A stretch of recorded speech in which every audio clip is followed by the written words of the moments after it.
Welcome to a very special edition of It's the Story That Matters. I'm Ezekiel Drews, the man in a pink suit, here with a Wisconsin legend, Bill Rebane, the filmmaker for The Giant Spider Invasion, a cult classic from 1975. We're getting ready for the 50th anniversary celebration, and we're here at the live event for The Giant Spider Invasion in, I'm going to mispronounce it, but it's Wewega or Wewega. Up in northern Wisconsin. So happy to be here. Happy to meet you, Bill. Thanks for doing this really quick. Well, same here. I'm delighted to be here. Thank And you. I'm amazed that the group and all my guys here, my fans, have put this thing together. It's unbelievable after 50 years. Yeah. Well, I personally, unfortunately, have never seen it, so I'm really excited to see the film Well, itself. you are so lucky. I get to see it for the very first time. I get to see it in its all remastered glory. So Maybe we should talk afterwards. I definitely want to talk to you afterwards as well. But Okay. I know we got to squeeze this in just so that way we got time.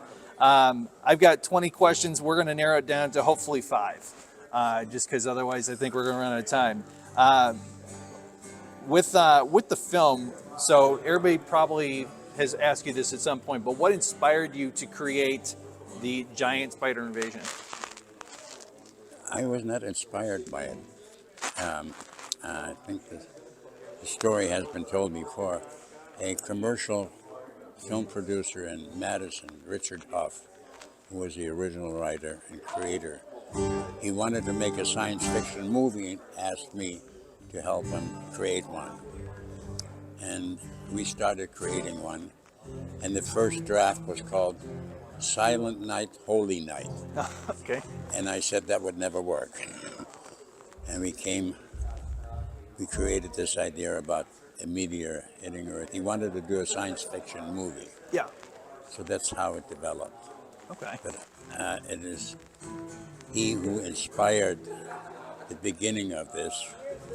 And we started with totally something else. And then we went to small spiders coming out of geodes. Sure. And then because of the distributor that I had contacted in Hollywood, he wanted a bigger spider. He asked, how big can you make the spider? By the way, that's all in an interview, what I'm telling you right now, Yeah. on the big screen as part of the 50th anniversary of Asian issue, the making of, and how it all developed. Yeah. Okay. So, That's great. Now, Dan Davies was on an interview this morning as well, and he kind of talked this morning or yesterday, but he talked about that the way that you guys actually made the spiders was it like a bug, a VW bug? Is that right? Yeah. And that you had a bunch of college kids kind of just going around and making this. Is that right? No, that's not true. No, that's not true. No. A friend of mine, a special effects, self-made special effects friend of mine, who worked with me before, saw a VW sitting in the yard of the studio and asked me if that worked. And I said, yeah. He said, he came up with the idea of making a VW spider out of it. Yeah. And we took it to a welding company and junkyard. It was a combination. Okay. Welding place and junkyard. And they worked very hard, actually 2 weeks, on creating this thing with conduit. And it needed 6 or 7 kids inside to move the legs up and down. Yeah.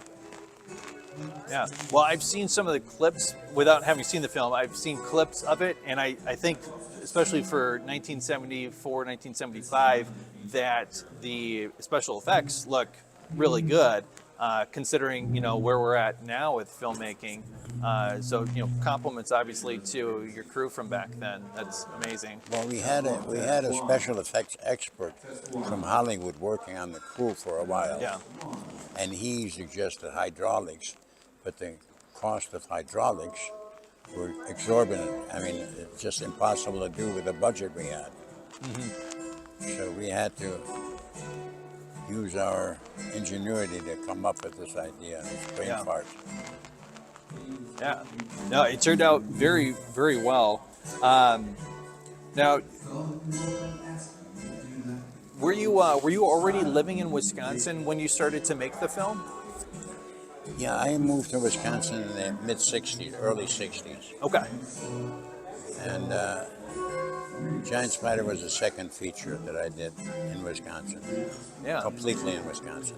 Yeah, and I think that Wisconsin, Wisconsin's a very beautiful area, and I've personally also done my very first feature film was shot entirely in Wisconsin. I did mine up in Neillsville, so I know that Wisconsin, just in general, has a lot of very beautiful landscape. Um, and you filmed entirely in Wisconsin as well, right? Oh yeah, absolutely everything. Yeah. So where in Wisconsin did you end up doing primary, principal photography? Well, pretty much the entire thing was shot on the then studio lot, which was my farm, which I built into a studio. Yeah. So everything in Lincoln County. Gotcha. Great. Now, nowadays, so your film was made for roughly about $300,000, which at the time was considered probably like a low or micro budget film. Nowadays, if you're looking at trying to make a film, a lot of people think micro budget might be 75,000 or something like that, up to maybe about that same, or a no budget film is literally nothing up to maybe like 10,000. What advice would you give for a lot of independent filmmakers that are trying to, obviously, sci-fi is going to be really hard, but, maybe horror, something like that. What advice would you give to somebody who's trying to get into the industry now? Well, I heard some late news, or I get some late information from La La Land Hollywood, and things are looking up for the independent, but the budgets have changed, Yeah. and the quality of picture has to change. Yeah. I mean, to do a low-budget picture in the genre of blood, guts, and horror for $75,000-$100,000 ain't gonna make it anymore. Yeah. I mean, on the big screen, so to say. You might find some secondary distribution in the digital world of streaming and what have you, but it's not gonna get into a major circuit or a foreign distribution unless you. And budgets, low budget in Hollywood now are $3-4 million and $2 million. Right.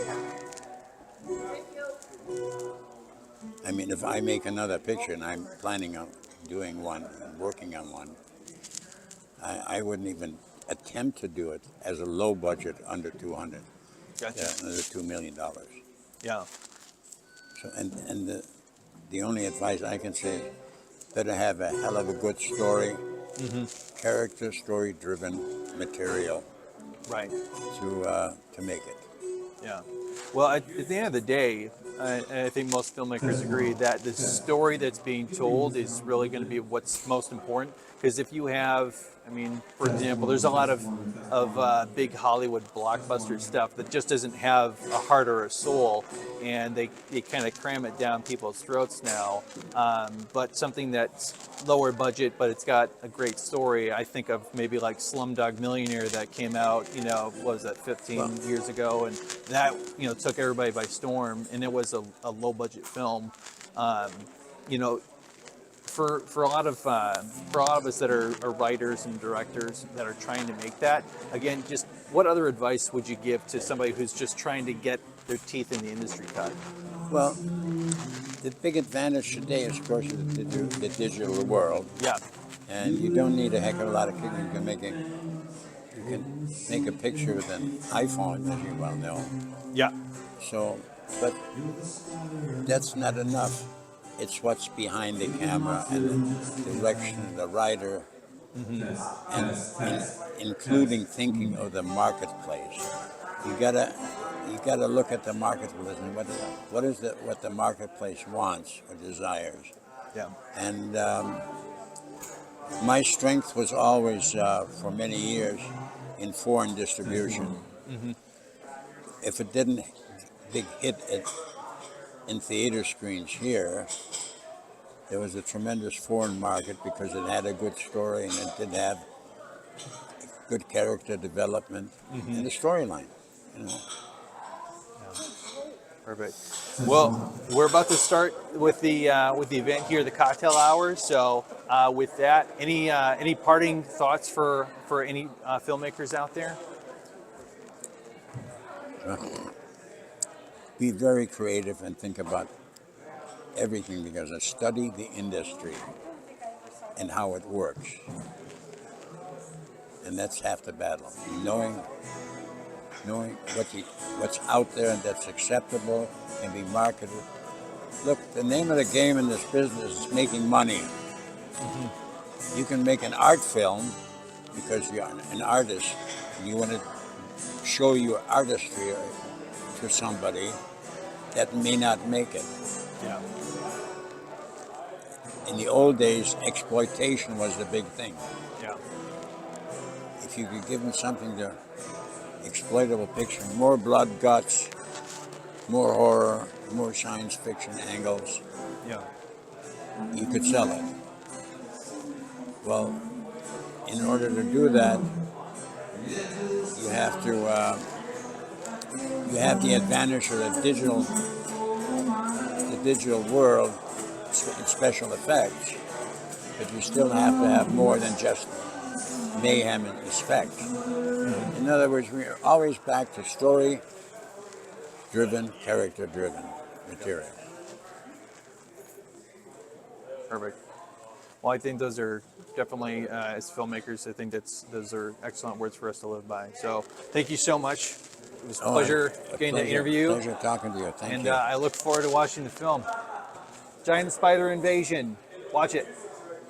Thank you. I appreciate it.